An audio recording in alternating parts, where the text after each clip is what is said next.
He knew no German word for what he saw. A desolate forest setting, walls of pine and fir, sheathed in snow, looming beyond the wire. And within the compound, just 3 or 4 low wooden buildings around a larger one of concrete. There were no dogs or watchtowers either.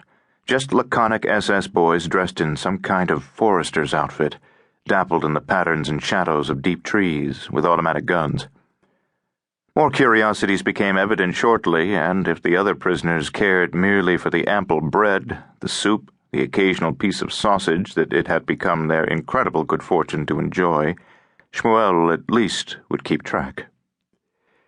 In fact, he and his comrades, he quickly came to realize, were still another oddity of the place.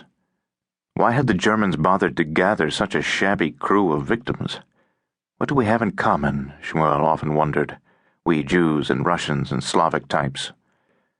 There were 25 others, and in looking at them he saw only the outer aspects of himself in reflection. Small, wiry men, youngsters many of them, with that furtive look that living on the edge of extinction seems to confer. Though now it was a fact they lived as well as any German soldier. Besides the food, the barrack was warm. Other small privileges were granted. They were allowed to wash, to use latrines.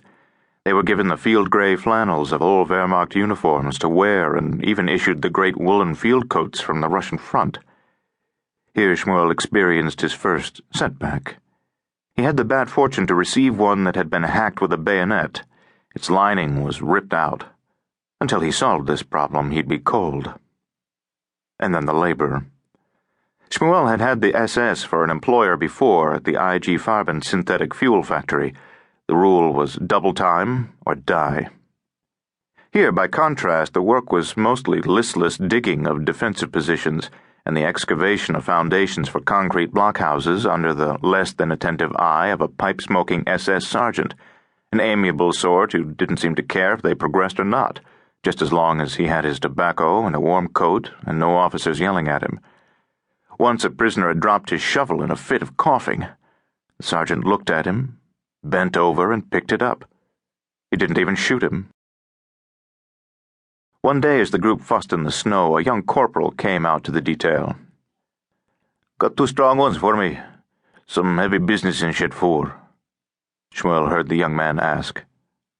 "Hans de Kijk." The sergeant sucked reflectively on his pipe, belched out an aromatic cloud of smoke, and said, "Take the 2 on the end. The Russian works like a horse, and the little Jew keeps moving to stay warm." And he laughed. Shmuel was surprised to discover himself the little Jew. They were taken over to some kind of warehouse or supply shed just beyond the main building. Boxes were everywhere, vials, cans. A laboratory? Wondered Shmuel uneasily. A small man in civilian clothes was already there. He did not glance at them at all, but turned to the corporal and said, "Here, those.